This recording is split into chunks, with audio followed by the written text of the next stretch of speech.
It seems like we are ready to start. First of all, hello everybody, dear colleagues and distinguished guests.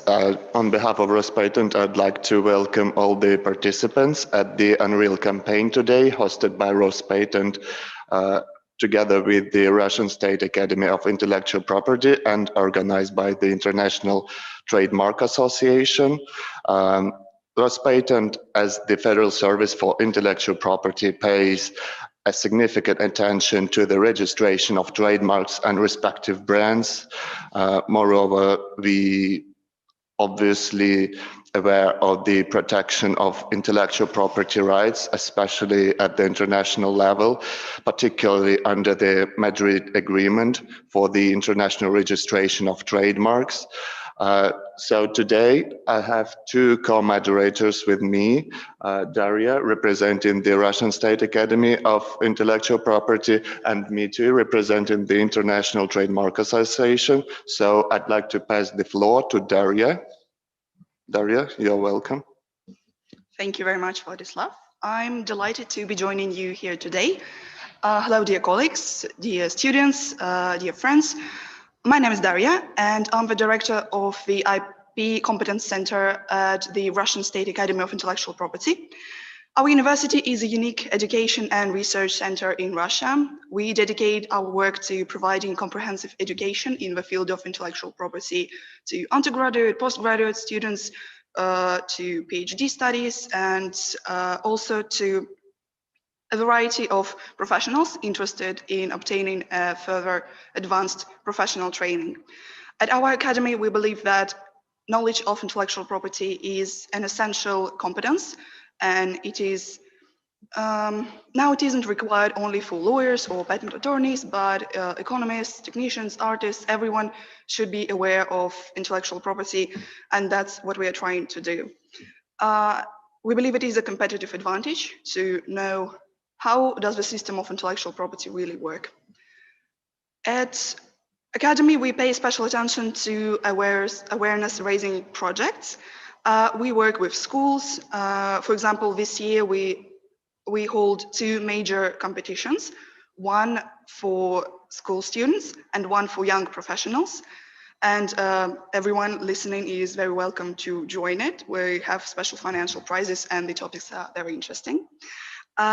We believe that these competitions allow young people to get a better understanding of the intellectual property, how it works in our world, and to get interested, maybe choose a profession or dedicate more of their professional life to studying intellectual property. It now becomes a widely discussed topic. If it is being a topic in the mass media, and we face it every day. For example, when Instagram blocks your story for the music you had in your background, well, we are unwillingly become aware of the copyright-related issues. For example, we discuss the newest Apple patents and anticipate the new iPhone release. And trademarks, of course, our guarantee of the quality of a production of the products that we are buying is becoming more and more important, especially as the electronic commerce is being developed. For example, our purchases on Wish or AliExpress in Russia, for example, they are a part of cultural attitude, and cheap Amazon products, for example, that we are probably aware of being counterfeit. It is a part of our unfortunate buying culture, I would say. When people are saying, well, it's basically the same thing, why should I be paying more? It's a personal choice that is made easier by the platforms that are being available every day. And I personally believe that it is our task, our goal, our mission, if I may. And by us, I mean all the professionals in the IP field, to make sure that people understand the true value of brands, of trademarks, of intellectual property, and that we spread this knowledge and form a stronger respect for IP, so that this is a conscious choice and that we are choosing right. I'm very excited to welcome our speakers, and I wish all the participants a very interesting experience. I hope it will be very useful and fruitful, and good luck to everyone. Thank you very much. Thank you, Daria, for the excellent introduction. You raised really good points and issues for further discussion today. And now I'd like to pass the floor to our co-moderator, Dmitry, representing the International Trademark Association. Dmitry, the floor is yours. Hello. Thank you, Vladislav. My name is Dmitry Markanov, and I'm a managing partner of the PATENTUS. PATENTUS is a Russian IP boutique company, one of the leading IP companies in Russia. But same time, and what is most important today, I'm a member of International Trademark Association, Anti-Counterfeiting Committee of Eastern Europe. What is INTA and what is INTA, or International Trademark Association? First of all, this information for you would be useful. That is the biggest association in the world which unite trademark practitioners from all over the world. And it consists of plenty of different companies, and it could be IP companies or brand owners companies. And at the association mainly focused on the trademark protection. For association, it's very important to be active in the anti-counterfeiting activities. So in this particular direction, association make a great work at the moment. So we have an anti-counterfeiting committee, the biggest committee of INTA, and it has subcommittees all over the world, and we do plenty of work through our committees. So we organize different events, we have conventions and so on. We have a face-to-face dialogue with the authorities, and we have a face-to-face dialogue with the brand owners or marketplaces. So it helps us to unify the policy and to make our efforts more effective when we do it all that together. But what is also very important practice of INTA and very important branch and direction is an Unreal campaign of INTA, which is also focused on the anti-counterfeiting activity. So today we have an honor to start the Unreal campaign here in Russia. It is the first event of the INTA from the side of Unreal campaign here in Russia. And so I need to explain why I'm speaking English, because it's not only we want to practice it with you, because we have a very good, honorable speakers from side of INTA. I would like to welcome here Lorenzo Lita. He is head of Unreal campaign project, and at the same time he is a legal counsel at the Branded. Hi, Lorenzo. Also, we have here Todd Adler. Todd Adler is from Oracle. He is a managing counsel in the Oracle Legal. Todd, welcome you on board. I hope you can see us. And also, I would like to present Deirdre, Clarke, IP counsel of Novartis company, the very big pharmaceutical company. And so before passing the word to Lorenzo, I need to ask you to do two things. First of all, I would like to ask you to fulfill the form which is on your desks. And what is it about? It is a permission for us to use your images, photo images, because we will have it after event, we will have a newsletters and so on. So we would like to ask you to fulfill those documents and to sign it. And secondary, you have a query also on your tables with 30 questions. All the questions are about counterfeiting goods and legal issues concerning the counterfeit. Please also fulfill it. You need to spell your name and then to choose the correct answers. We will collect them after the event will finish, and then we will find out who are the best of the best in this group, and 3 best students we will have very good prizes from PATENTUS company. So I won't announce it at the moment, but goddamn, I'll do it. First of all, we will prepare a certificate from INTA, which proof that you are a good student and you are in a close links with civil code and legislation.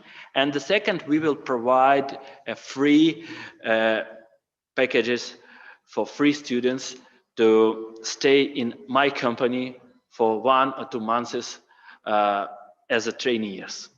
So, because normally we have a competition for trainees who want to join us. So you will have a unique chance to join my team without a competition. So sorry for such a long speech. Now, Lorenza, please join us. So passing the word to you. Thank you very much, Dmitry. Good afternoon, everyone. Thank you to the Russian PTO for having us, for welcoming the Real campaign finally to Russia. It's been like a long path, but we are so happy that we are finally bringing the Real campaign to your very important country. And welcome to all of you that are following. Unfortunately, I cannot see each of you in your eyes and try to get your attention, but I really hope that we will be able to entertain you. Todd and Deirdre will do a fantastic job. I just would like to address a couple of things to explain you a little bit more about the Real campaign, why it was created, and why we consider it relevant. First of all, I was part of the Anti-Counterfeiting Committee of INTA, as Dmitry is right now. And as part of the activities in fighting counterfeits, we were considering that significant parts were missing. Since you are law students, if we just look at the Russian context, we can say that the legal framework in Russia is quite rich. First of all, Russia is party to most of the international treaties that are relevant to the fight of counterfeiting.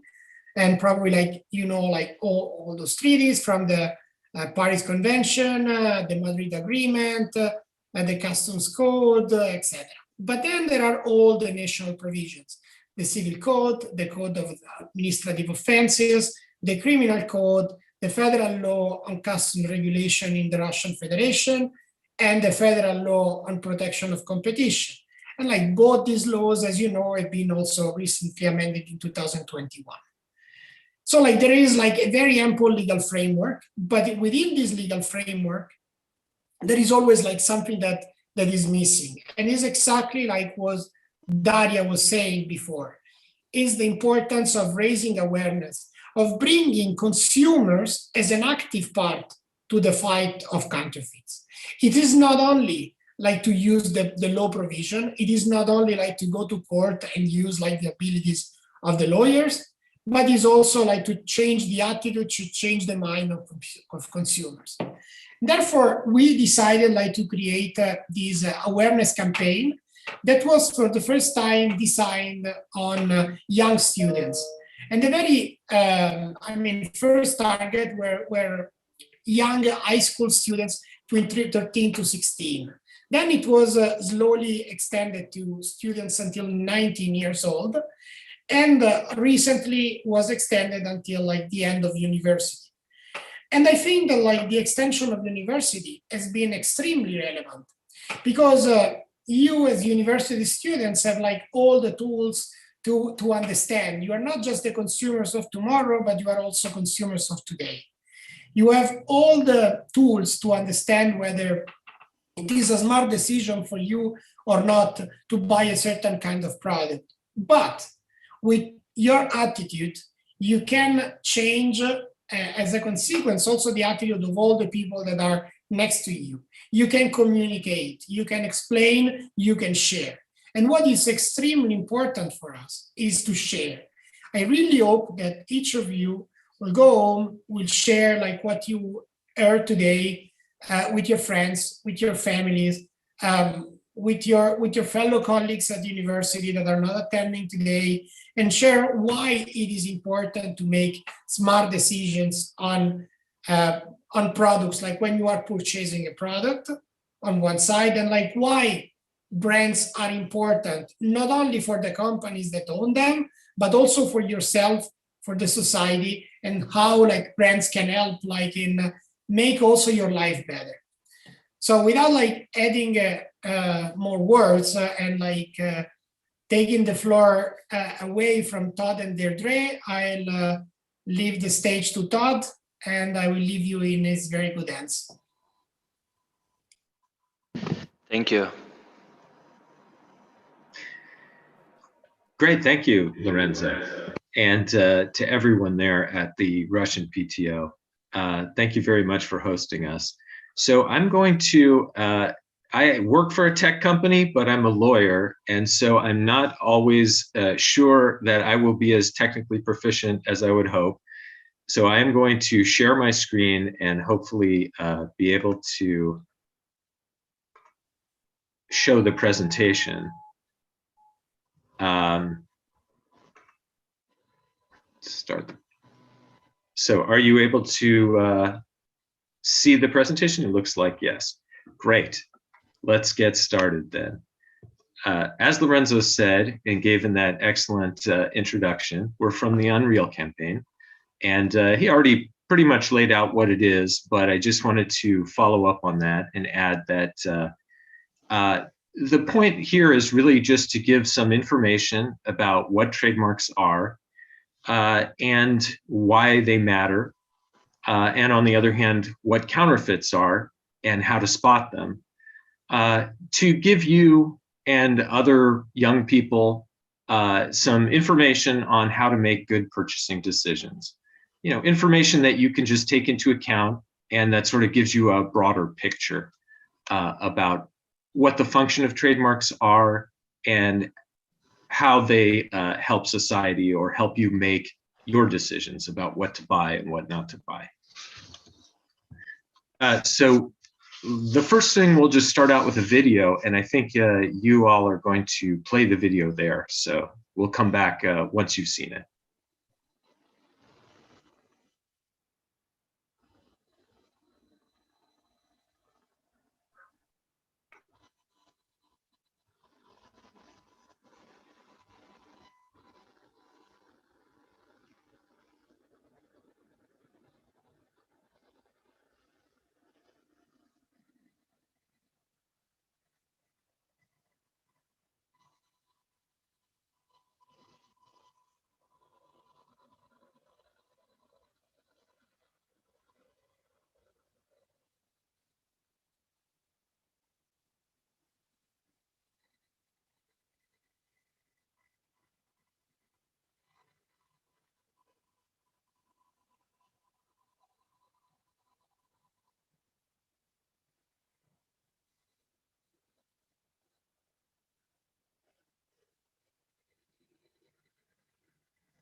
Okay, hope you enjoyed the video and that it set the stage for the rest of the presentation.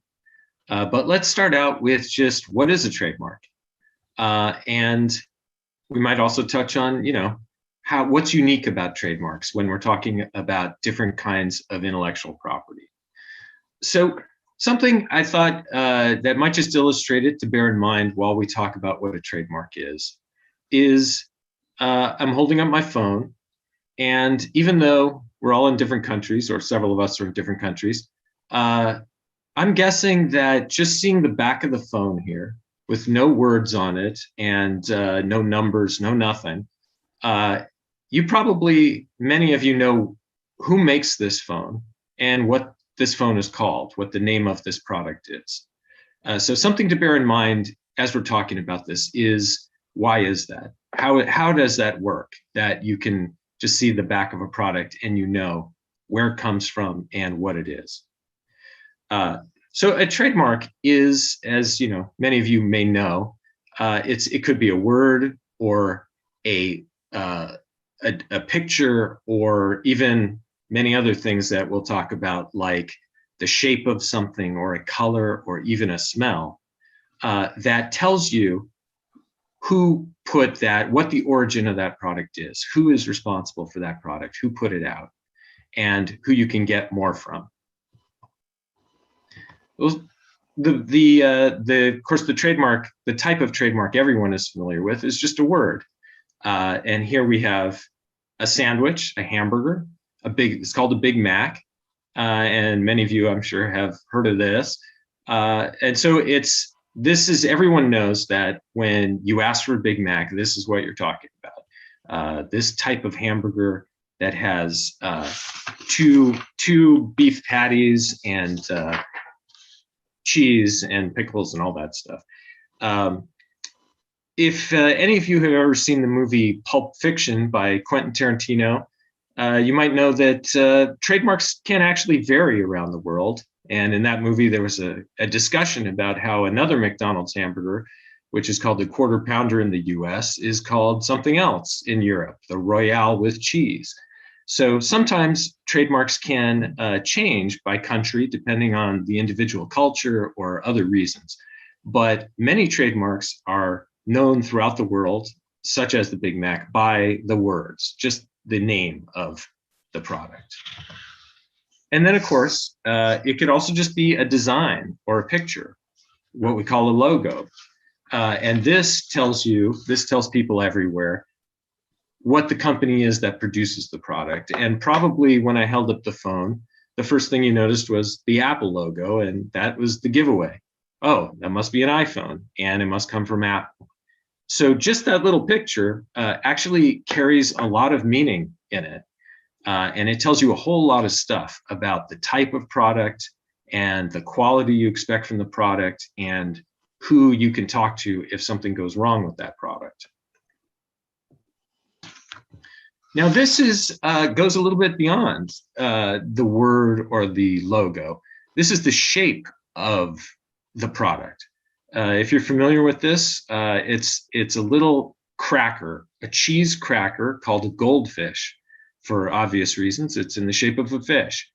And so when people see this cracker, they know what, if they've had it before, and if they're looking for this type of snack, they know what the character of this product is going to be. And so that, even just that shape of it, the goldfish and the color together with the shape, tells them that this is the product they're looking for.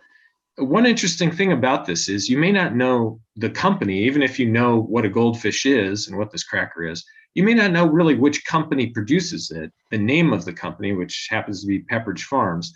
But you know who, even if you don't know the name of the company, you know who to go to because you are familiar with that packaging, that product, and there is someone who produces it.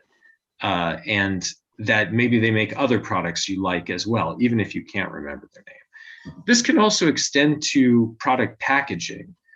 So a famous package here is this bottle that has a unique shape.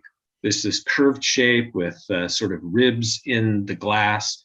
And so many people, when they see this shape, they realize that it is Coca-Cola without even needing to see the actual words or the logo.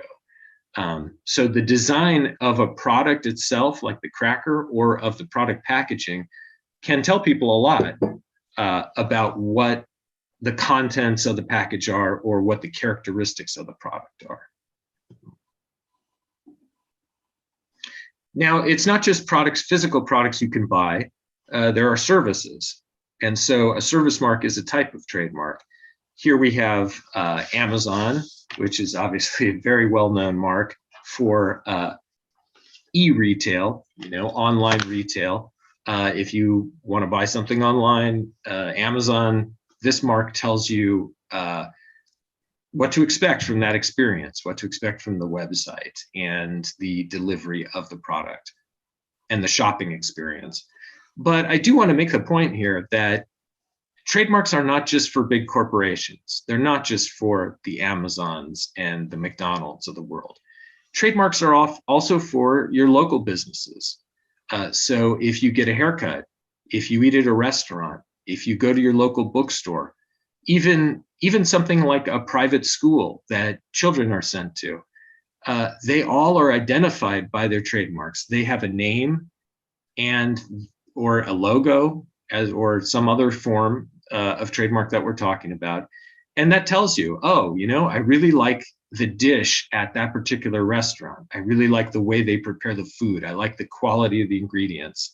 And so that name of the restaurant conveys to you the experience that you're going to get in the same way that a big company like Amazon uses their trademark to tell you what their experience is going to be like. So the function of trademarks in this sense is to prevent confusion. It's to let you know that when you expect a certain product or a certain service, you're going to get it if you look for that trademark. Trademarks, as I mentioned briefly before, can really be beyond just words or designs. They can go to color, for example, here. This is the color, the robin's egg blue of Tiffany, a famous jewelry store and chain. So people know when they get a box that's this particular color, this robin's egg blue, they know, oh, that came from Tiffany. And so they kind of have expectations about the quality of the product they're going to get.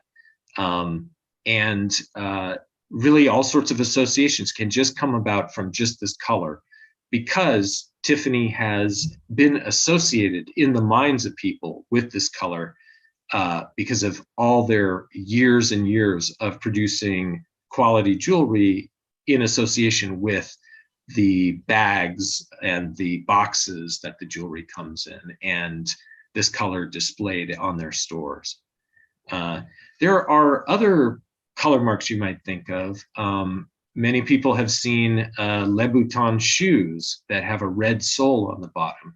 And so, you may know that you see a very fashionable person walking with these great shoes on, and you see that the bottoms of the soles are red, and that conveys, oh, you know what? I know what kind of shoes those are. Those red soles are associated with that company, Louboutin. It can actually go beyond color, though. You can have sound marks. So in the US, there's a TV network that's been broadcasting since the early days, even before TV, back in the days of radio. And they have a 3-tone chime that conveys, that functions as a trademark for them. You have to excuse me, I'm going to sing it right now, and hopefully I'll capture it because I don't have another example, but it goes, dung, dung, dung, NBC. So the name of the trademark is, the name of the company is NBC, but they can actually use that sound, just those 3 tones, and when people hear it, they associate it with that TV network. And if you're my age, you kind of, you might think of famous shows that have been on that TV network, like Friends or Seinfeld, when you hear that sound. So that sound, just the sound itself, just 3 notes, actually conveys to people a whole meaning about what TV station you're watching, what shows they've produced in the past that you might have liked, and kind of what to expect when you watch that TV station. There's just one more strange kind of, that might be strange to people, idea of a trademark, is that trademarks can actually be smells.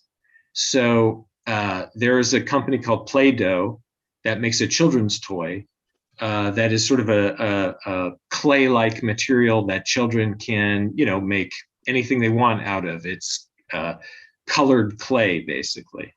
But it's called Play-Doh, and it has a very distinctive smell. And it's been around for a long time. So not only children, but parents could associate that product with the smell of it. It has a very distinctive smell. And they were actually able to get that smell registered as a trademark. Now, to get something like a smell registered, you have to be able to describe it very specifically. And so that's often a challenge. And in the case of Play-Doh, they were able to come up with this very very descriptive phrase that tells people what the smell is that conveys the trademark. And I'll just read it for you. Sweet, slightly musky vanilla fragrance with slight overtones of cherry combined with salted wheat-based dough. So if you can describe something like a smell with enough specificity, you can actually, and people associate that smell with your product, you can actually get that as a trademark.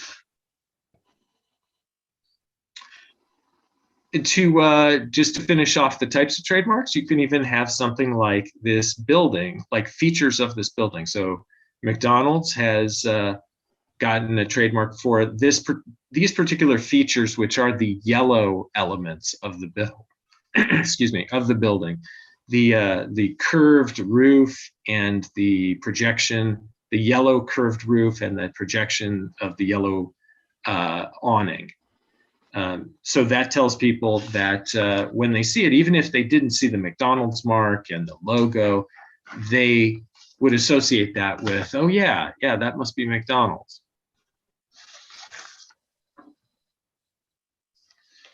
Okay, so that's all well and good, and we know what trademarks are. We know all the different types of trademarks people can have.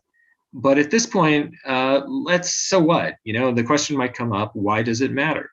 Why should I care about trademarks, or what does it really mean to me?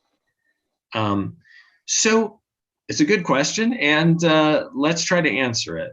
What is the point of trademarks? Why do consumers care about them? Now, I'm going to go, instead of just answering it, I'm going to go all the way back in history to early, where did they come from? And in fact, we can go all the way back to the Roman Empire and find the origin of trademarks. And it helps explain why they matter today, because in fact, they mattered back in the Roman times for pretty much the same reasons. So, there were different trademarks used by the Romans, but let's talk about bricks. Bricks were very important to Romans, and they built their houses out of them. They built government buildings out of them.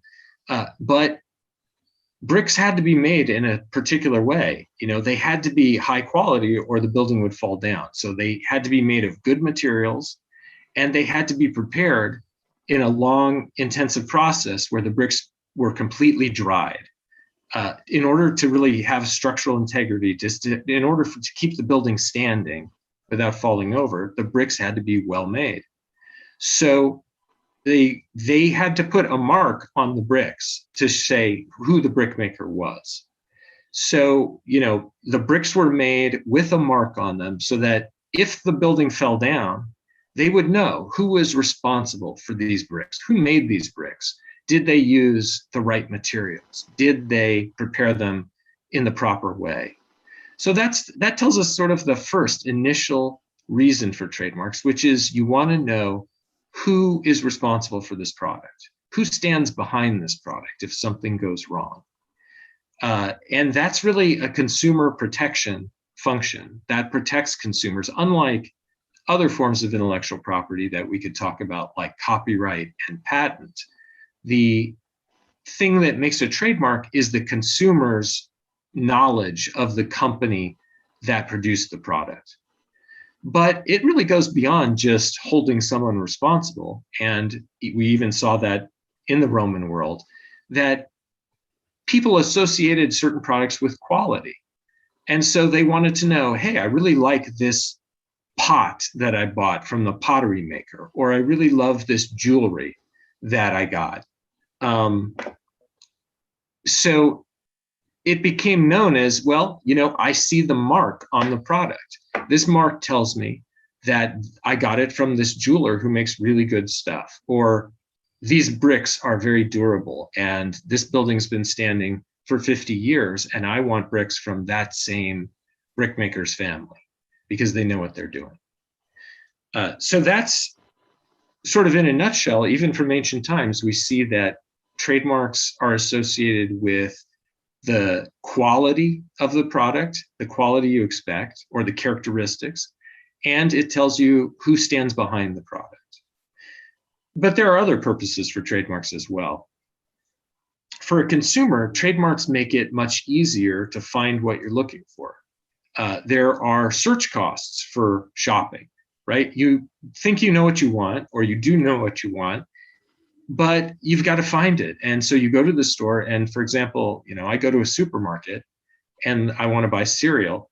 There are hundreds of types of cereal. So I go to the cereal section and there are boxes of every different description. You know, they've got all different words on them. They've got all different colors, but I'm looking for a particular cereal, and it makes it much, much easier to find if I can just look for the trademark and even the color of the box. And that helps me identify without having to go through all those 100 boxes of cereal. If they were all the same color and they all just had the same font and they didn't have any logos on them, that would make it much harder, much more time intensive for me to be able to find what I'm looking for. So it helps consumers in that way. It helps them find what they're looking for. It helps them even to express their individuality in some cases, right? I mean, logos are important to people, not just to identify the products they're getting, but also to tell them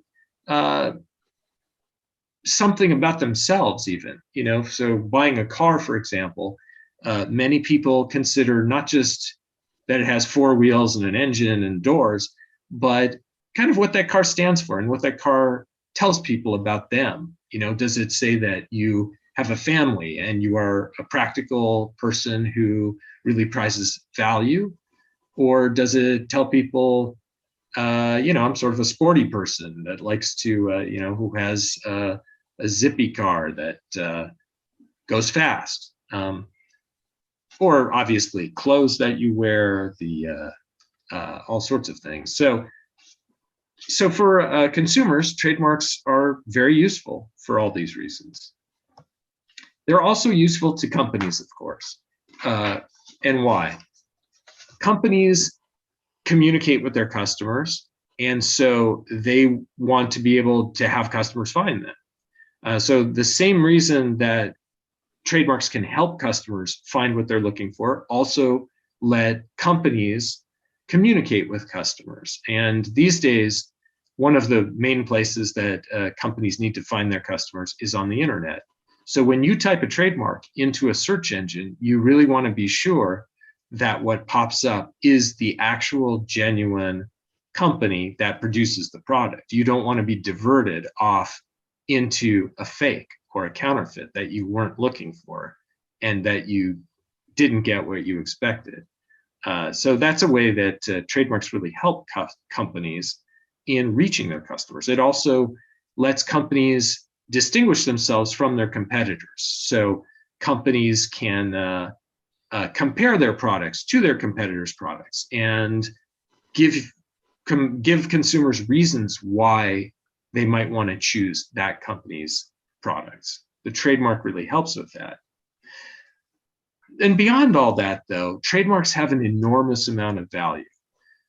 Companies have invested a lot of money in telling consumers through advertising, through marketing, through packaging, through the channels of trade that they supply these products through. They've invested an enormous amount of money communicating with the customers and holding up a certain standard of quality or usability. That all allows companies to pay their employees a decent wage, or to pay taxes and support the government and to support society. That all is at risk if companies can't rely on their trademarks actually being unique to that company. If other people can use a trademark for inferior products, that sort of undercuts the ability of companies to actually pay their employees and support society through taxes. So we've got another video here, and then I'm going to turn it over to Deirdre to talk about counterfeits.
All right, so I am on, like Todd, I am not spectacularly technologically advanced, and so I'm hoping that I will share this screen with you and we can get going.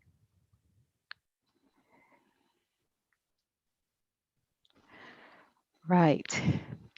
So, Dobry din, I hope I said that correctly. And thank you to all of you, particularly to the RUPTO, the Russian State Academy, and of course, our moderator, for allowing us to educate you and perhaps peer you into the world of trademarks. And hopefully by the end of this presentation, you will find that you have learned something. And as Lorenzo said earlier, you can take it away and share it. So just want to talk a bit about what is counterfeiting.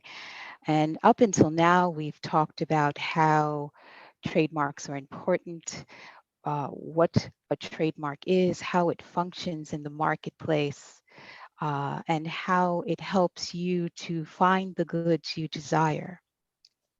Counterfeiting is quite the opposite. So by definition, counterfeiting is the illegal production and sale of goods, including the packaging that bears a trademark without the authorization of the trademark owner. Typically, it is identical to a validly registered trademark. It could also be one that may be confusingly similar in that you really can't distinguish it from the original trademark. In essence, counterfeiting is counterfeiting yields imitations created with the sole intention of defrauding and deceiving the consumer, you.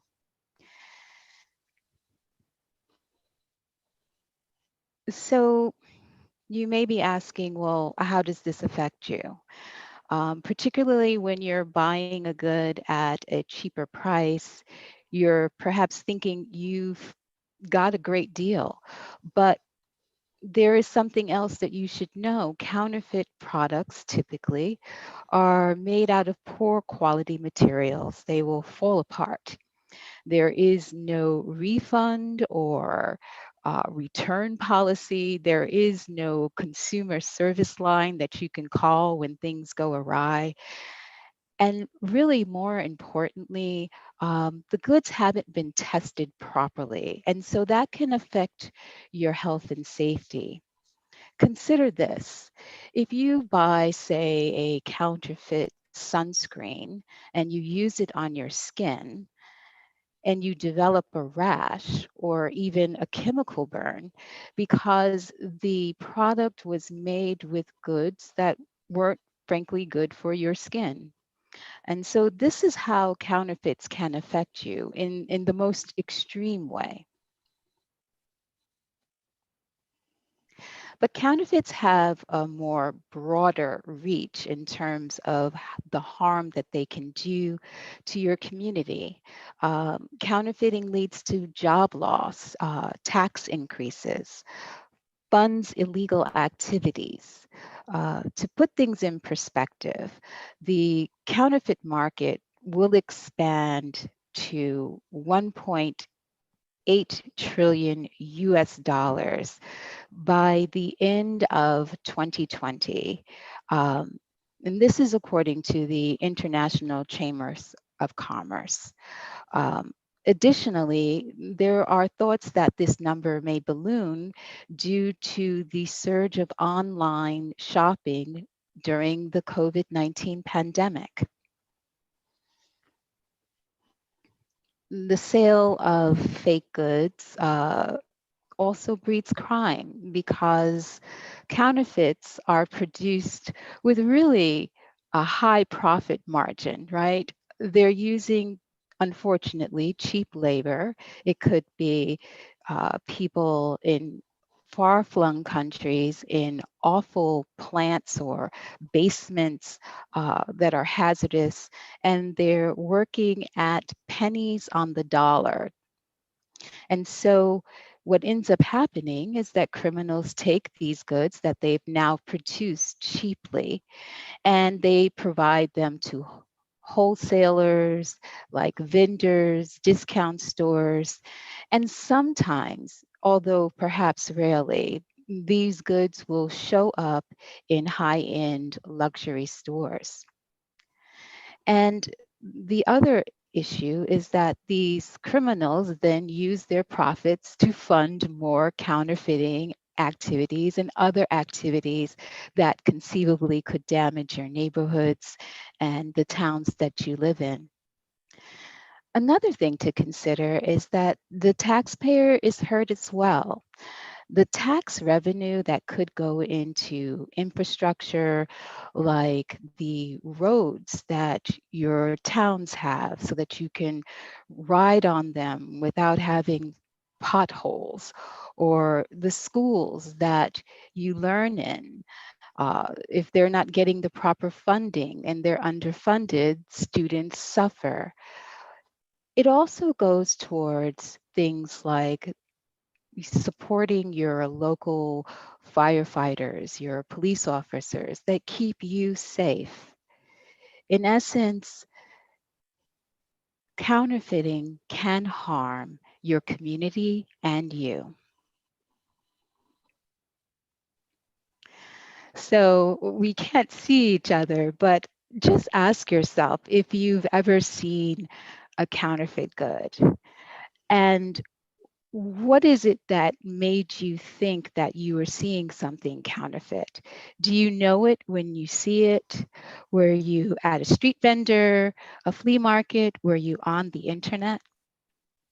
As you ask yourselves those questions, we'll look at a few examples.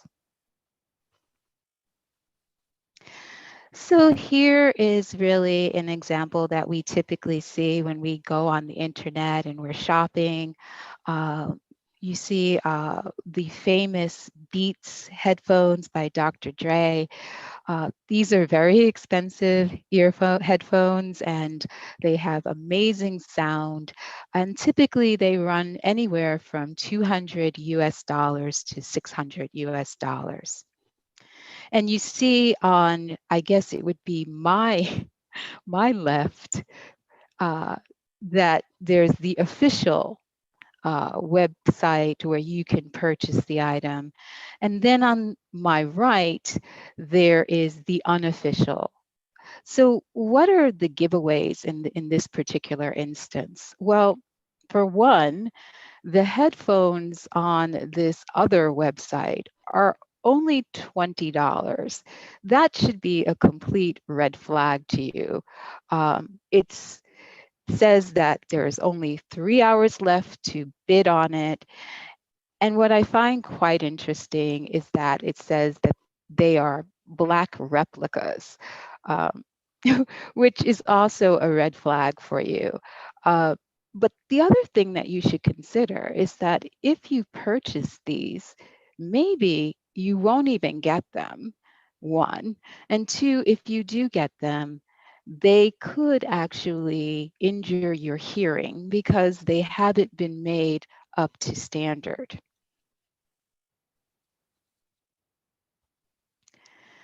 So here is another example, Nike sneakers. And here we have a fake and a real, and they are labeled for you. And they're almost indistinguishable. You can't really tell. But the thing is that when you're buying sneakers, most times we're buying sneakers because we want to participate in an athletic activity. We want something that's going to be supportive for our feet. And when you're buying a counterfeit, honestly, it could cause you some discomfort. When you use them, they could fall apart. It can cause you foot, ankle, knee problems, even back pain in the future. And so it's really important that we're able to distinguish counterfeits from the real item because of these issues. I just want to point out a few things about these sneakers, although it may be difficult to note, but they're different because the check mark and the swoosh, if you look very carefully, one looks like a check and one looks more like the Nike swoosh that you're accustomed to seeing. The other thing that may not be so distinguishable to you is that the back of these sneakers, one is a bit asymmetric on the fake. And then lastly, the stitching is longer and less uniform on the fake.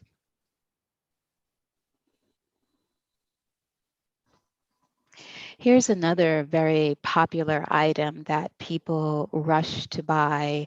I don't know about you, but I'm constantly losing chargers, or I mess up my cord and I have to buy a new one. And sometimes, you know, you wanna get a really quick fix for it, and you may not want to spend the extra money to get the iPhone charger, right? However, according to fire and safety experts, these fake chargers use substandard components that do not meet the requirements of most government agencies. And so the problem is that your devices can find themselves blowing up, or you cause an inadvertent fire because the battery has exploded. So you put yourself at risk by either having physical harm or maybe harming your property by using an item such as a phone charger that has been poorly designed.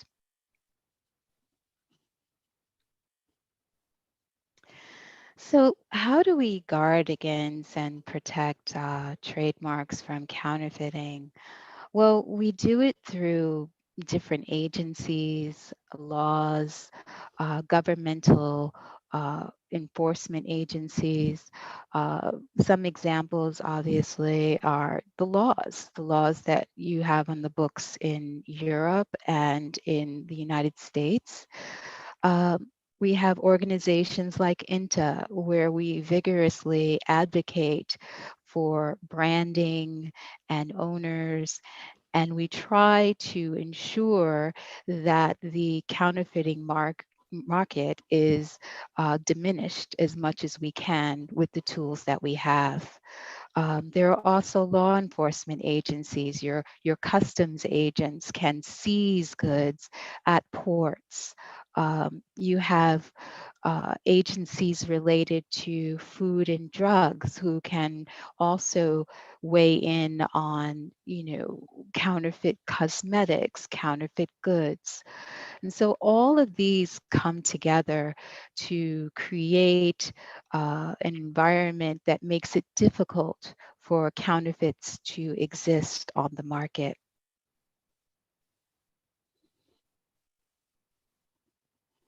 So now we come to the fun, and that's, I want to see if you can spot the fake. So here we have two examples of a very popular speaker. The maker is Bose. They're known for their great electronic items, particularly in the area of sound. I personally have a Bose system at home, and the sound is really great. But here we have two speakers, and just take a few minutes and look at the two and see whether or not you can pick out what's real and what's fake. And then I'll go to the next slide.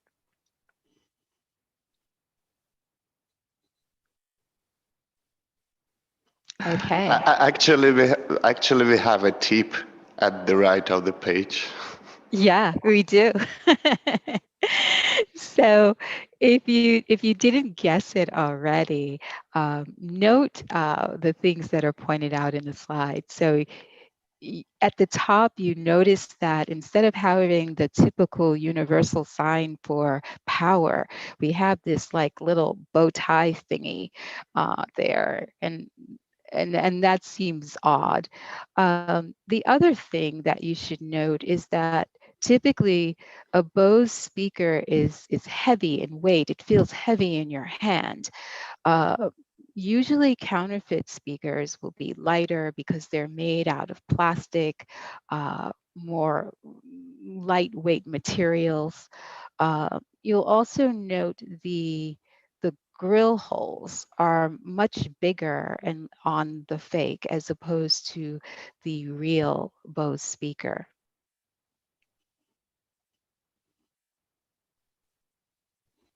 We're going to move on. So here we have the Timberland boot, a very popular item. Take a few minutes, or a few seconds rather.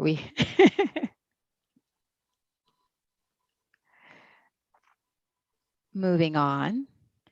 Were you able to tell which one was real and which one was the counterfeit? If not, note that the laces on a genuine Timberland boot are burned at the edges, whereas the fake, the laces at the ends were taped. Another thing to look for is that the logo is stamped into the heel part of a Timberland boot where the unrail did not have the stamp.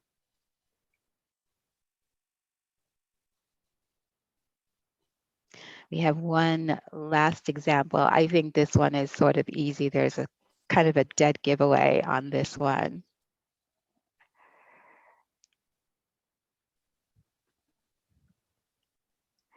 Moving on. So I'm pretty sure most of you guessed it was the black purse, the Michael Kors purse, the dead giveaway for me is that the tag, the hang tag, was just so crumpled and decrepit. It just kind of looked odd. The bag seems to be in some disrepair. In particular, the hardware was dull, it was diminished, and the threading was going. And so these are sort of, you know, examples of how sometimes it can be easy and sometimes it can be harder to actually pick out a counterfeit good from a genuine good. So what are the takeaways from all of this? As Todd already alluded to, trademarks are powerful, right? They let you know who the source of the goods or services are. They transcend languages and borders. I mean, I can go to China, or I can go to Canada, or I can go to Mexico. And if I see the golden arches, I know that that's McDonald's.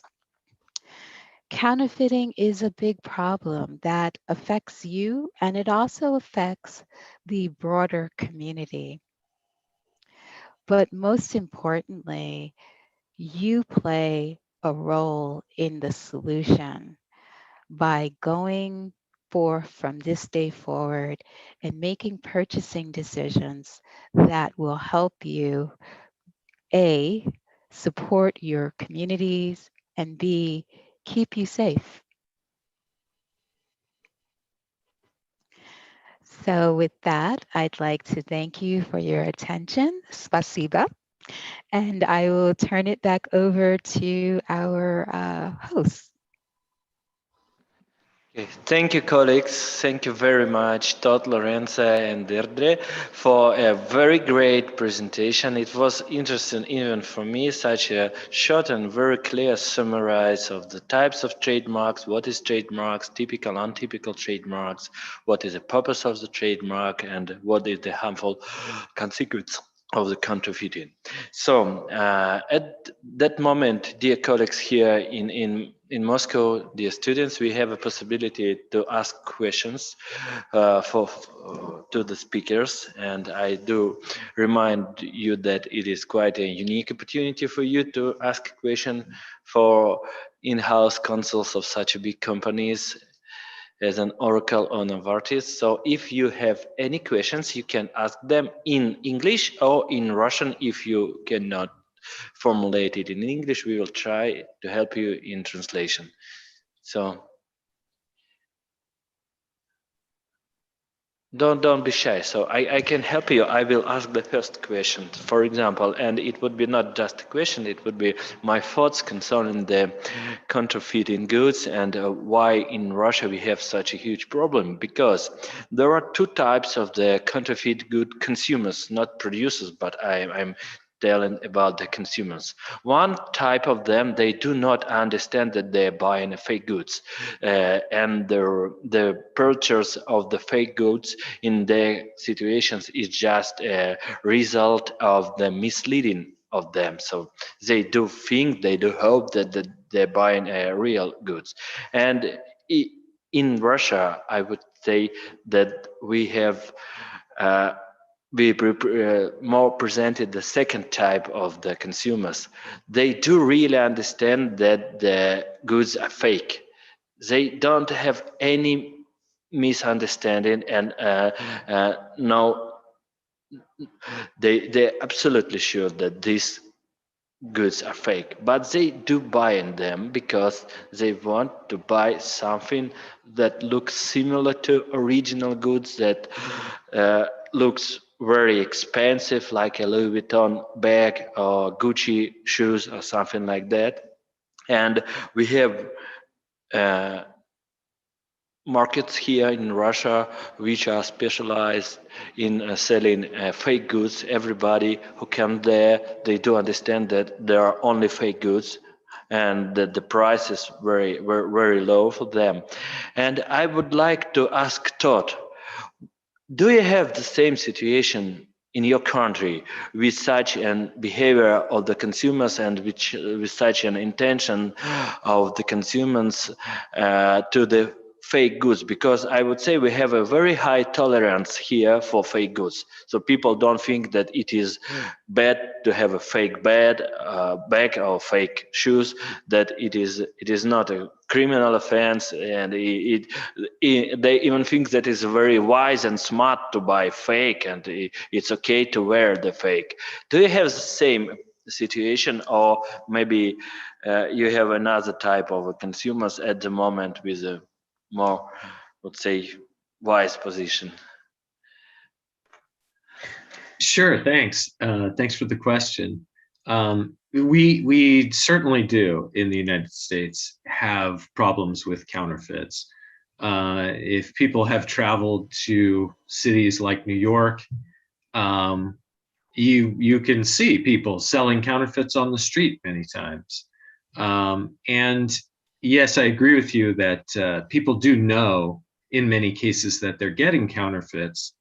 But I think one of the things that this presentation has maybe made people think about are the costs to society about from buying counterfeits. You know, that it's not necessarily just a victimless crime that nobody really cares about.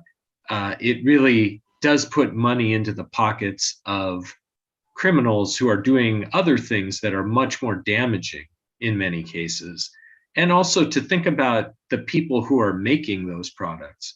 In many cases, they are much worse off than the people who make the legitimate products, in that they're not getting paid fairly, they're working in terrible conditions, and you know, may even be in some cases slave labor, or you know, it could be made by people who are being forced to work.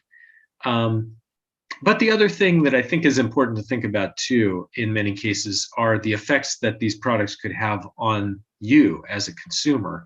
I thought it was very telling, the Nikes, the shoes, they looked very, very similar. So in terms of what other people think, they would probably think you're wearing Nikes. But the materials inside are very important when you're talking about shoes that you walk around in all the time.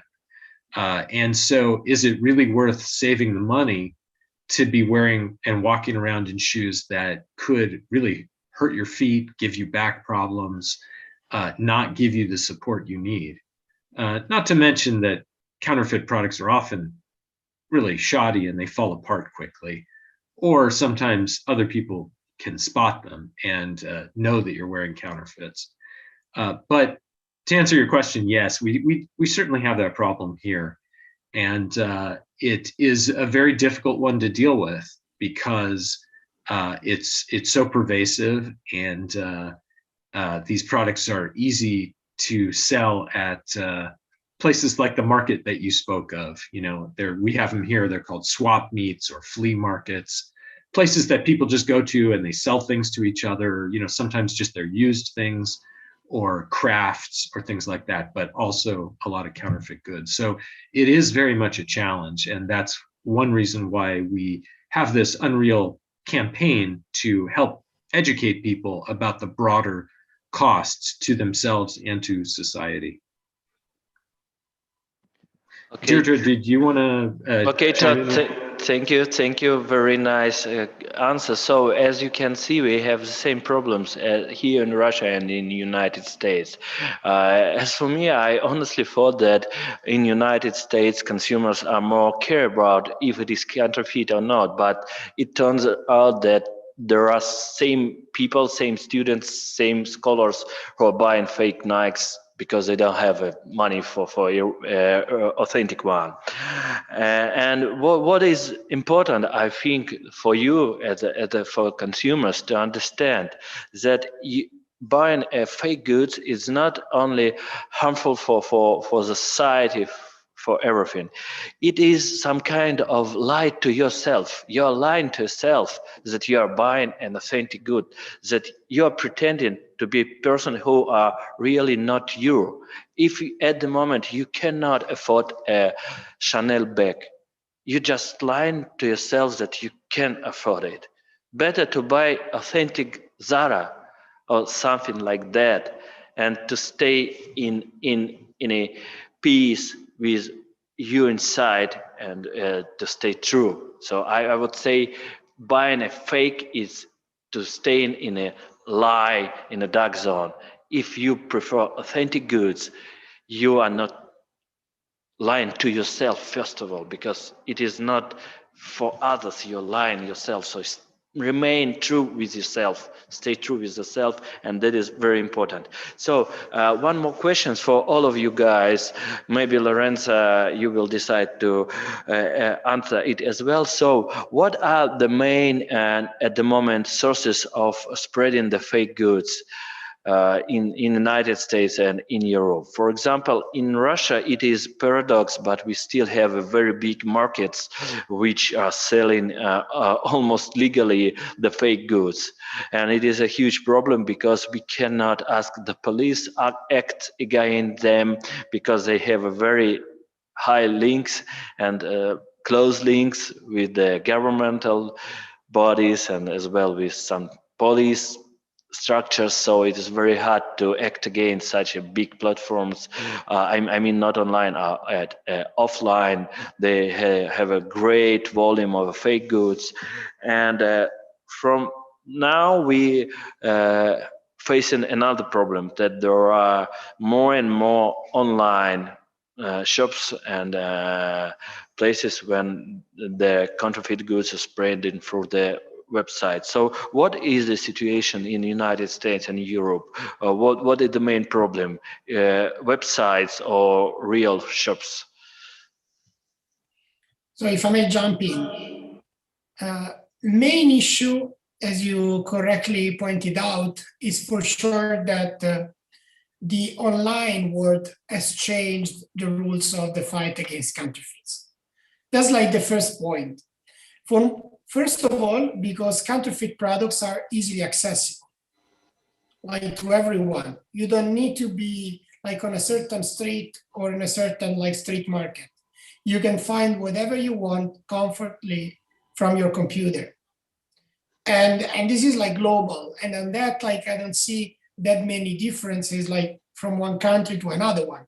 For sure, there are countries where like the use of computer like for purchasing are higher. But the pandemic accelerated this kind of use, like for all over the world. And therefore, I mean, in my opinion, the world is like way more globalized after the pandemic, unfortunately also like on counterfeit products. I would say that like, and this is probably a consequence, of course, of the moment, but like counterfeiters are sneaky, but like counterfeiters are also like really smart. And usually they are, assessed by smart IP lawyers. This is like, of course, like an important thing that has to be raised with university students. And the consequence of that is that like they are changing the way in which they're selling the products, in which the products are delivered. And the online is creating like new challenges for brand owners, because of course, like it's not easy to seize like large quantities of counterfeit products anymore at customs or like even in a street market. For me, like the biggest seizure of counterfeit product that I did like in the last 5 years has been this year of counterfeit face masks. So like for face masks, like actually people still need, like to buy the actual one, and like usually I'm not buying that much like online, like buying 1, 2, 3 face masks. So people are still using like to go to the stores and maybe like buy a package. So like, I seized the 2 million counterfeit face masks like 3 weeks ago. So like, this is like a sign of the fact that like counterfeiting, of course, is everywhere. But like, talking about Russia, like a fun example, like a very popular Russian trademark that has been suffering a lot from counterfeiting is, I mean, I would say like a bad emblem because it's a gun, but like a famous one that is the AK-47, that is probably like the most famous gun in the world. Like the number of counterfeit products for that one, it's kind of huge. And of course, this is something that like, let's say average consumers don't feel affected. Like, I mean, no one that would go to buy an AK-47, I mean, just those that have like the requirements and like the authority like to buy those would think that they would buy a counterfeit one. But actually, like the market of counterfeit AK-47 is huge. And I mean, for pharmaceutical, Deirdre can speak like way better than me, but like also that's a huge problem with the online because the lack of attention in buying counterfeit drugs, it's huge. So I would say that the world is changing also from that perspective, and unfortunately not necessarily in a good way. Thank you. Thank you. What I would also ask you one more questions, and we have a question from the students. Oh, okay, we have 3 questions, guys. So you would be the first. You should use a microphone on the table, switch on, put the button, and we will. Or you can come here and join and sit nearby me and ask it from my place. I can let you sit down here. Lorenzo will see you, Todd and Clarke, and Deirdre as well. So. Let me ask a question firstly in Russia, and then I try to ask it in English. Скажите, пожалуйста, есть ли смысл в целом использовать какое-либо средство защиты, то есть целесообразно ли? Ведь, как известно, фальсификаторы, они возьмутся подделывать какой-либо товар, то есть если это имеет смысл в целом подделывать, то есть если стоимость, стоимость фальсификации, она окупится с лихвой. И в целом также существует и проблема среди производителей, поскольку борьба с фальсификаторами – это достаточно дорогостоящая процедура, и если только 10% предприниматель готов терпеть, то есть ущерб занимает только 10%, если там 25%, то тоже еще терпит. Если только свыше 30 уже каких-то процентов, это уже статистическая информация, то какую-то уже борьбу начинают предпринимать. And I try to ask it in English. Please tell me if it makes sense in general to use a means of protection against counterfeiting. Is it advisable because, you know, counterfeits will undertake to counterfeit only those goods that make sense to counterfeit? That is, if the cost of counterfeiting is more than paid off by selling counterfeit goods. And problems on the part of manufacturers. The fight against counterfeiting is an expensive business. Not everyone is ready for these statistics. If the damage is up to 10%, the entrepreneur is ready to endure and not pay attention. Damage up to 25%, is it alarming and upsetting? Damage over 13% on the part of law enforcement agencies. And on the part of law enforcement agencies, law interest, lack of personnel, imperfection regulatory framework, law judicial perspective. Thank you. So I think I'll jump in, and Todd and Lorenzo can probably back me up. Very complex question with lots of prongs there.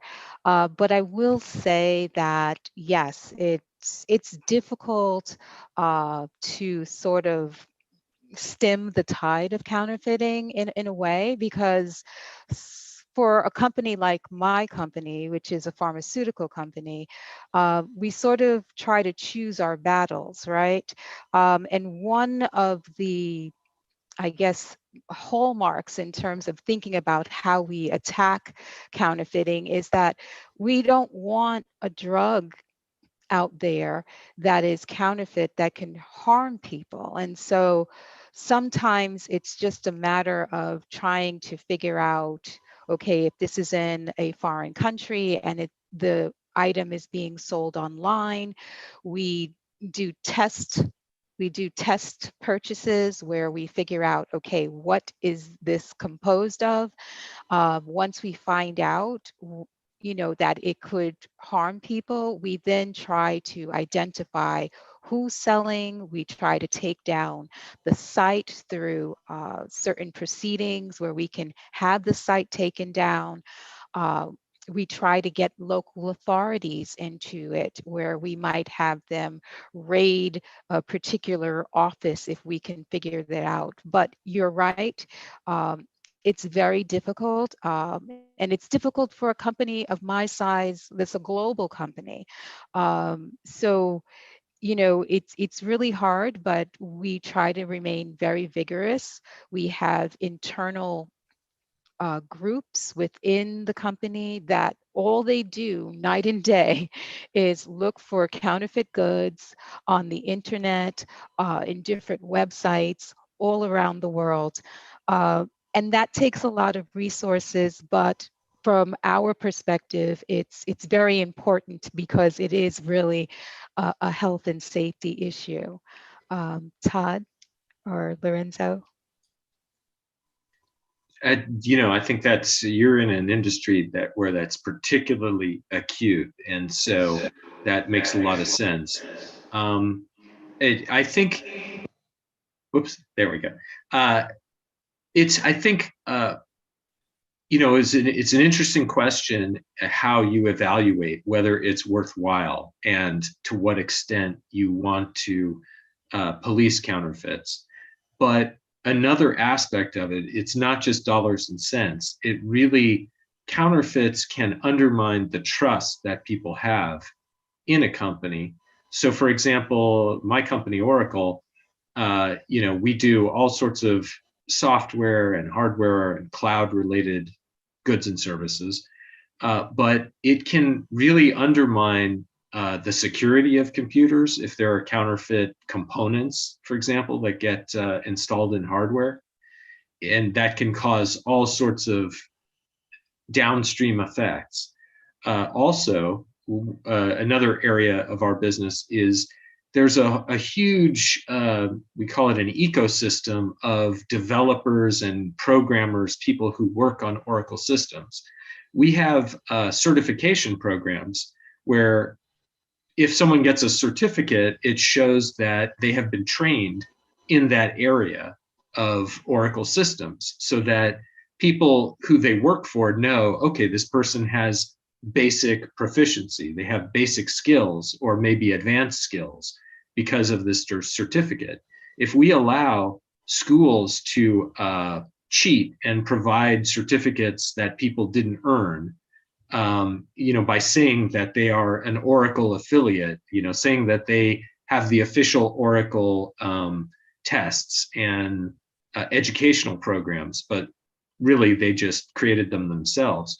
That really undermines, not just in dollars and cents, but it undermines the trust that customers have in the people providing those computer services. So in many cases, we have to decide our policing strategy, not just based on the money, but also in terms of protecting our customers and making sure that they can still trust that when they see our name, they know that they're going to get what they paid for. They're going to get someone who's skilled.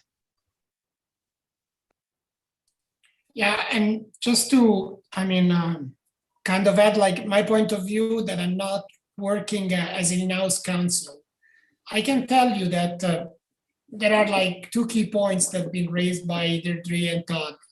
On one side, let's say the budget, that is really important to keep in mind, like when you start, let's say, actions. But at the same time, like the budget has to be considered like in the other way, in the sense that it's really difficult to say which is the real harm of counterfeits. but because the way to calculate it can be like debated like for forever, because the problem is always that we debate like the harm also based on the information that we have, that sometimes is just like the top of the iceberg. That's one point. And that from the other point, the trust that Todd raised, that's also like super important. And like this is also like a place where you can have just a small feeling on the trust of consumers, because you base the trust on those that like speak loud, which are just a small part of the consumers. There are so many consumers that like don't raise their voice, but they just change attitudes because of like, because of counterfeit products. So at the end, like the consequence, the harm of counterfeit is going like in two directions. So the economical harm, like it's huge and is like way bigger than the one that like, let's say, can be expressed directly in numbers. And this is also why it's difficult to say like which is the limit, like where it's appropriate like to take action and in which way. I'm very grateful for such a complete answer to the question. I'm partly agree with your opinion that it's less about the making sense. It's more about getting trust from population. Thank you. So, the next. Okay. Thank you, guys. We have a next questions. Firstly, I would like to say thank you for such a great lecture on how counterfeiting really affects our world. But I would like to add mostly something to what Dmitry said about markets and all that. I would like to say that in Russia and in China, counterfeiting is a real problem, mainly because in both countries, most people live in extreme poverty, and that's kind of the main problem. So they don't really care whether it's counterfeit or not, or they don't have really other options than to go and buy something really, really cheap. And it doesn't matter whether it has Gucci logo on it or not. And I would like to say that the main way we fight counterfeit, I would like to say, is that we try to educate people mainly on the impact, and also in schools and universities, educate young people, and also try to solve the systematic problem of unsustainable brands, because all of these counterfeit products in China and all the clothing from Zara is really unsustainable, So I would like to ask what tips and tricks you'd like to give us to what to do right now to fight counterfeit in our countries, to educate how to educate people on a more governmental or systematic level to reach our goals of at least making it less worse.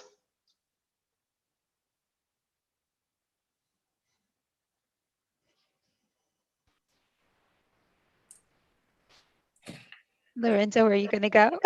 Yeah, I mean, like this is like a huge question. It's like, frankly, it's really, really, really difficult to answer. Like what you are asking is correct, and it's really nice that you are asking, like something like this. Probably, I would say that like each of us has to continue contributing in the way we can. I think that like the initiatives like this one from the Russian PTO, all the initiatives like with the local enforcement authorities, any kind of initiative to raise awareness with consumers are key points. From a legal perspective, I would say that like Russia, as each other like developed country, has all the legal tools. I mentioned like those that I'm aware of. For sure, there are more, and therefore, like, what should we do? We should as consumers, that's in my opinion, like the key point, change our attitude and understand that brands are important, but like it's not important the brand like because you have it on yourself. Like the status symbol that is connected to the brand, probably it's something that like we have to try to consider in a different way and try like to enjoy the experience of like that brand because of the specific qualities and not because like it gives me something. So I think that like changing the mentality on the approach of brands from the having to the being, it's something that like we could do, but this is really, I mean, an holistic kind of answer because I mean, I would love to have the recipe to solve this kind of issue in every country.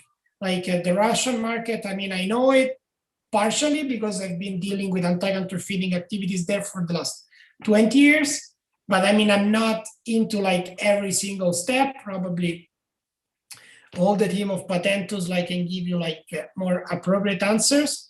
But in general, I think that like what we can do, like each of us every day, is to feel that like it's not bad if I'm not buying, since you mentioned it as a brand, it's also an Italian brand, a Gucci bag. You can just, if you need a bag, you just need a bag. It's not, you don't need a Gucci bag. Like if you prefer a Gucci bag and you can afford it, cool, just buy it. But like if you cannot afford a Gucci bag, I mean, there are many other bags that are done by very respectable brands. Maybe the quality could be different, maybe not, depends. But like in general, like you can afford another bag. If you need to buy a bag and you have a certain budget, buy whatever like is consistent with your budget and with your needs, and not like to what how can I say, makes you feel better because of the brand that is on the product. That's it. That's the only kind of answer that I can give, unfortunately. Yeah, I just wanted to say also thank you for bringing up that point, because I think it is important to think about the broader context of inequality. You know, it's true that, I mean, part of what's driving counterfeits is the inequality in our world. And so I think that's something to bear in mind, that this is not, this Unreal campaign is calling attention to one aspect, which, as Lorenzo was saying, you know, I think actually ties into important values, which is, instead of buying a really cheap knockoff that probably won't serve you well, but you're just buying it because it has the label on it, it might make more sense for people, if they're thinking about what they really need, and if they're sort of educated about the costs, the hidden costs of counterfeit, it might make sense to really buy a higher quality product that they can afford. But I think you're right, the questioner, that we really have to bear in mind, you know, these are larger issues as well about poverty and inequality. And so thank you for bringing that up. Thank you so much. I'll pass the mic to my colleague now. Thank you.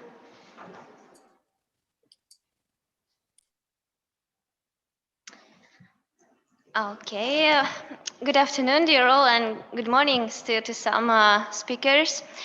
Thank you for your presentations. You have mentioned online marketplaces several times, and I want to know your opinion on secondary liability of these subjects. Do you think that online marketplaces like eBay should be contributory liable for hosting counterfeiters who sell knockoffs? Thank you.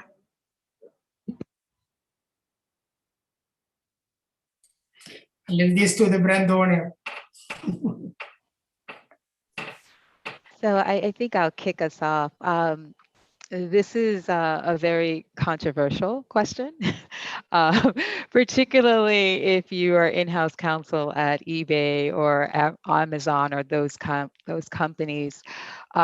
In the US, the law is structured so that these online marketplaces are insulated.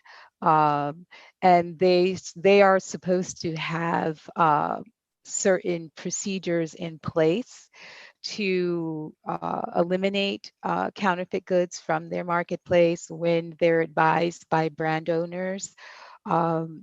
Certainly, there have been instances before I even went in-house and I was in private practice where I felt it was quite difficult to work with some of the marketplaces in terms of removing counterfeit goods from the website. And so I would say it's very difficult to say. I mean, obviously, if the laws were stronger, there would perhaps be more teeth in it. And so they would perhaps be more vigorous about making sure that counterfeits goods are not on their marketplaces. But until these laws have, I think, more teeth, it'll be difficult to hold them liable secondarily for any infringement or goods on their marketplace websites. Yeah, and I just would add that things have changed over time. I mean, in the early years of the internet, it was much more of the Wild West, and some of these companies have been good about evolving and having dedicated teams that help respond to complaints and help companies, or work with companies to take these complaints or identifications of counterfeit products. There's still more work to be done, and also, there are lots of other websites. There are always other websites that when the big marketplaces take it a little more seriously and start making it less easy for counterfeits to be sold on them, other newer websites often come in and take their place. I mean, that said, even though I think the large marketplaces are making an effort, I can say from experience, I have bought things on Amazon that turned out not to be what I thought they were, and were counterfeits. And I was just sort of an unwitting dupe. And now sometimes you're able to return them, but there are some shady sellers in these marketplaces even now. And they often, even when they get kicked off, they come back in another form. And so it is always what people call whack-a-mole, where, one pops up and you hit it and then it just pops up somewhere else.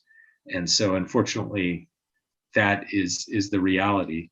So I just agree with what Deirdre said, that in some countries, it is very difficult to hold marketplaces secondarily liable.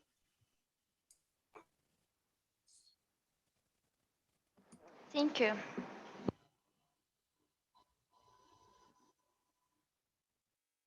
Colleagues, we have 2 more questions, and we are almost run out of time. That's why I'll ask you students and you colleagues to make the questions shorter and the answers a little bit shorter. But we have 10 minutes, I think. So.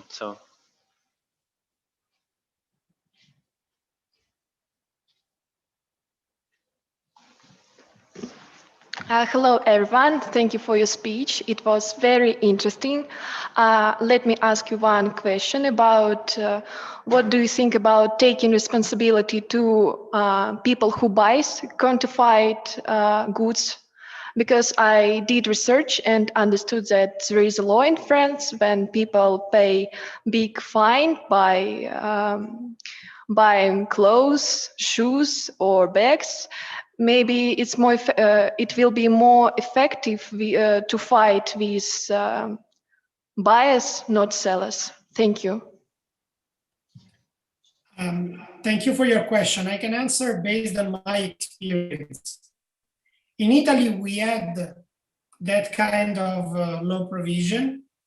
And as far as I know, it was enforced just once to a Japanese tourist in Venice.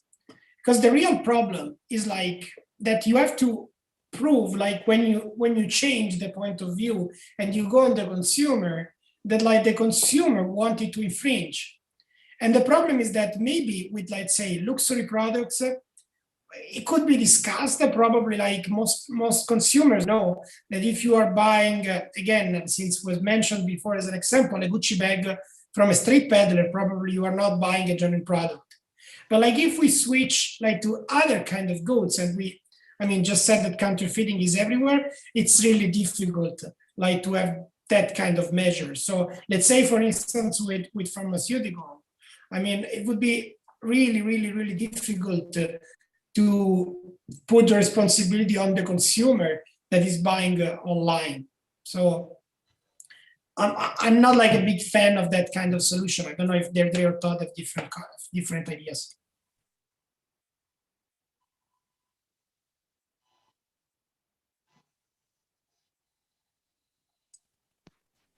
I think Lorenzo said it well, and that you really, I think education of consumers is a better path than sort of something that would be pretty heavy-handed and might alienate the consumers.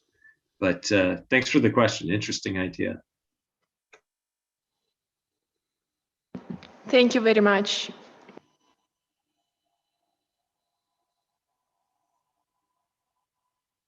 I would say from my side that I was also thinking about the responsibility of the consumers. How could it be an effective measure or not? I think it could be effective, but it would be hard to prove that there were intention to buy the fake goods. But for example, if you are buying a Rolex watches through the website for $100, I think you definitely know what you're doing. So that's why I think after a couple of criminal cases, the quantity of the purchases, for example, of the fake watches would reduce greatly. But it is harsh measure, but sometimes you need not, you know the law.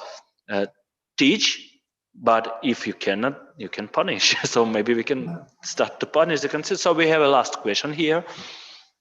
And Dmitry, I agree. The problem is that it's still luxury products. Okay, я спрошу на русском, и Дмитрий переведет. I will translate it. The question would be in Russian. Как известно, контрафакт, он занимает большую часть рынка, и если у нас каждая четвертая игрушка, она поддельная, то значит каждый четвертый ребенок играет с поддельной игрушкой. И контрафакт, он не возникает на пустом месте, это следствие того, что местные производители обычно производят и продают очень дорого, а оригинальные производители продают сверхдорого, и у бедного населения просто нету денег, чтобы не покупать ни отечественного, ни зарубежного или оригинального. И, естественно, приходит на смену контрафакт, Китай, Турция, которые могут очень дешево продать и очень в большом объеме. Если мы будем бороться с контрафактом и вымещать контрафакт с рынка, что придет ему на смену? Либо ничего, либо... Thank you. It was a good question. So the main point, if, for example, in a toy market, up to 25% of all the toys are fake toys. For example, the situation in Russia is really like that. And what alternative we have to fake toys? Local toys made in Russia, which are also more expensive than the fake toys, and the original ones, which are very too expensive for the big percent of our society. So, and the main point is that we have children that need to play with the toys, and they have parents who cannot afford to buy the original toy from a foreign producer, as well as an original toy from the local producer. And it's even very hard to explain to your kids that, sorry, I cannot buy you a Mickey Mouse or somebody like from your favorite cartoon heroes. Buy this one, not a popular one, because it is cheaper, but the original one, you see. So the question is, if we will fight the counterfeit goods and we'll eliminate them from the market, what will replace them? What would be the solution for the people who cannot afford the original goods? For example, to buy a Poly Robocar or some Marvel heroes from the Marvel series, for example, if kids wants to buy them. So I will fulfill the question with the question: is not it a responsibility partly of the brand owners and of the pricing policy? And what are the questions, answers for those questions? What would be the solution if we eliminate all the cheap fake goods? And if there is any part of the responsibility for the brand owners who sometimes really sell their goods for a too high price?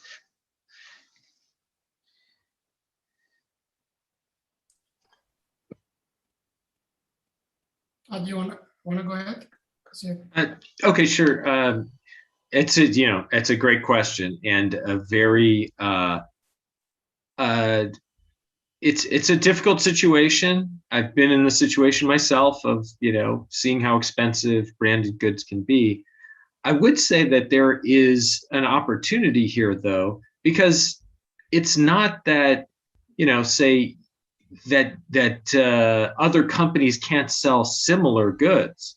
This is really a question of identification, right? It's a question of identifying what you're selling so that consumers know what it is. And especially the thing that can be that makes me worry about children's toys in particular are the quality of the materials that they're made out of, and the quality, the testing that it's gone through to make sure that small parts don't come off that could choke a child, or that the paint is non-toxic.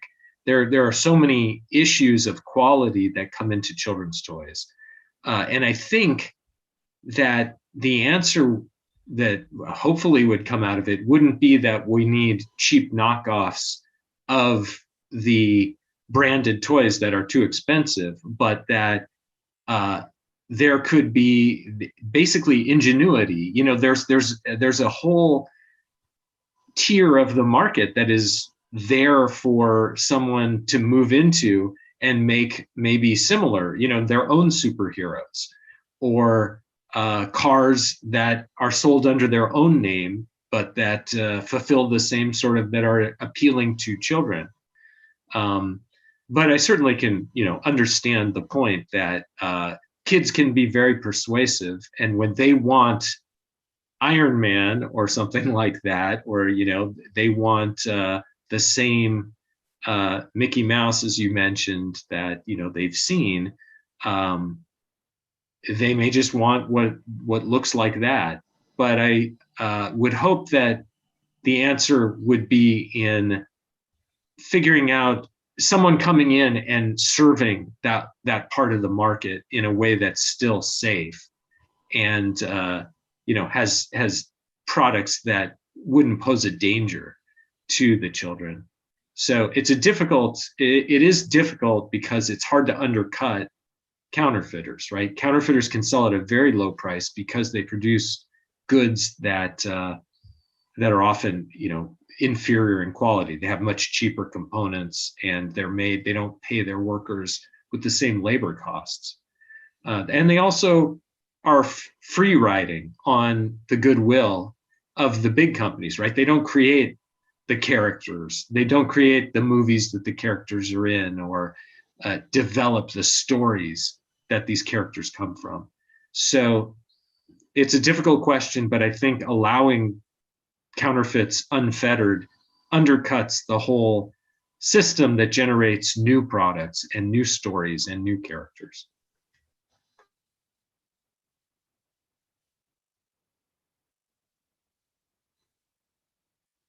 Okay, thank you, Todd. Thank you for the questions. We have to finish our session for today, the first and real campaign session here in Russia. We had, I think, a very interesting event today, and I want to say thank all the speakers and all the colleagues here.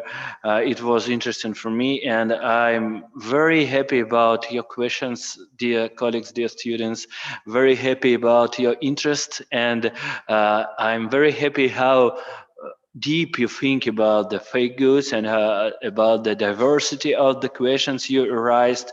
And I hope that today we settle a new trend and we will continue it thanks to you. Maybe some of you will become an ambassadors of our Unreal campaign here in Russia, and you can share all the opinion and knowledge with your classmates.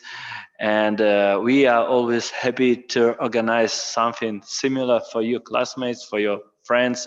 And I want to thanks Lorenza, to thanks Todd, to thanks Deirdre, and I do really appreciate that you joined this event today, and I hope we organize some more events later, a series of events. And guys, thank you to Russian PTO for providing us an opportunity to use your ballrooms. These facilities are very important for us because we are a non-commercial organization. We cannot rent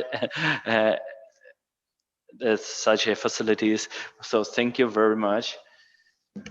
Thank you so much, dear colleagues, as well. I also would like to thank our dear distinguished speakers and all the participating students for the interesting interventions and the presentation for sure. Rospatent is always happy to host awareness-raising activities on its premises, so we were happy to host this event together with the Russian State Academy of Intellectual Property. Thank you. Thank you very much. It was indeed very, very interesting. And on behalf of the Russian Academy of the Intellectual Property, I would like to thank you for inviting us.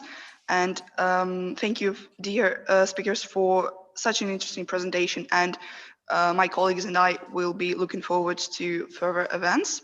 And it is very important for us as a Center for IP Education in the Russian Federation. Thank you very much. And I just want to say, thank you. At the moment, we have an interruption from some of the listeners. So, Todd. Just want to say, большое спасибо. I hope I said that right. Thank you for attending, and thank you to the Russian PTO for setting it up, and to Dmitry for doing such a good job heading up and directing questions to us and organizing everything. And so we really appreciate it. Yeah, thank you so much, Dmitry. Thank you to your whole law firm. I think you did a fantastic job in organizing this. Thank you so much for the Russian PTO for hosting us. Thank you to you students for following us, and please continue following us on social media. We have a page on Instagram, a page on Facebook. Take your mobiles and start following us, and spread the message of the Real campaign. And thank you, of course, Todd and Deirdre, for your fantastic job. Thank you. And I will just say thank you again to everyone, the Russian PTO, the Russian State Academy, and of course to Dmitry for really putting together what I hope was an interesting and valuable program to the students. And hopefully some of them will go forward and become our colleagues in the near future. Thank you. Bye-bye. So. Bye-bye. Bye-bye. Bye.